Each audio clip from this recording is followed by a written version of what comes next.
ఏమండి, పాత నిబంధనలో అయినా క్రొత్త నిబంధనలో అయినా దేవుడు న్యాయానికి ఇచ్చిన విలువ గొప్పది. ఆ న్యాయానికి ఎంత గౌరవం ఇచ్చాడంటే ఆయన ఆ న్యాయాన్ని గౌరవించడానికి, న్యాయానికి న్యాయం చేయడానికే సిలువెక్కాడు.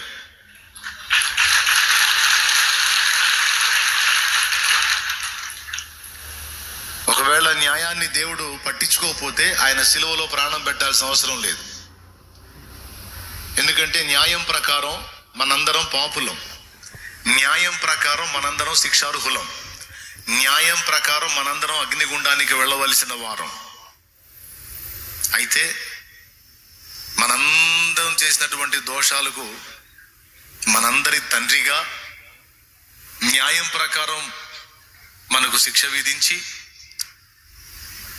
మన మీదికి న్యాయం ప్రకారం రావాల్సిన శిక్షను మన స్థానంలో ఆయన తన మీద వేసుకొని, మన మీదున్న ప్రేమను బట్టి మనల్ని తప్పించి, న్యాయం మీదున్న గౌరవాన్ని బట్టి న్యాయాన్ని గౌరవించి ఆ దోష శిక్షను తన మీద వేసుకొని అటు మనల్ని రక్షించడానికి, న్యాయాన్ని గౌరవించడానికి మనందరికీ ప్రతిగా ఆయన సిలువలో బలి కావాల్సి వచ్చింది. దీన్ని బట్టి మనకు అర్థమైంది దేవుడు న్యాయమును ఎంత ప్రేమిస్తాడో,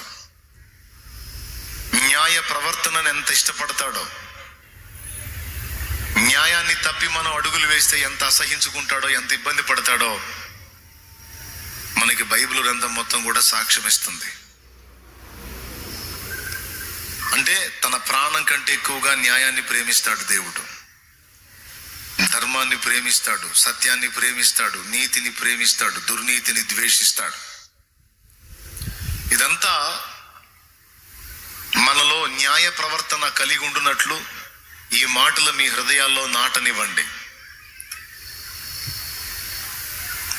మనల్ని మనం పరిశీలించి చూసుకున్నప్పుడు మనం చేసే అన్యాయాలు ఏందో, ఎవరెవరి విషయంలో ఎలాంటి న్యాయాలు కనపరుస్తామో మన మనస్సాక్షికి తెలుసు, దేవుడికి తెలుసు. అందుకే క్రీస్తునందున్న మనందరం కూడా న్యాయ ప్రవర్తనను దేవుడు ఇష్టపడతాడనే విషయాన్ని దృష్టిలో పెట్టుకొని మనం జాగ్రత్తగా నడుచుకోవాలి.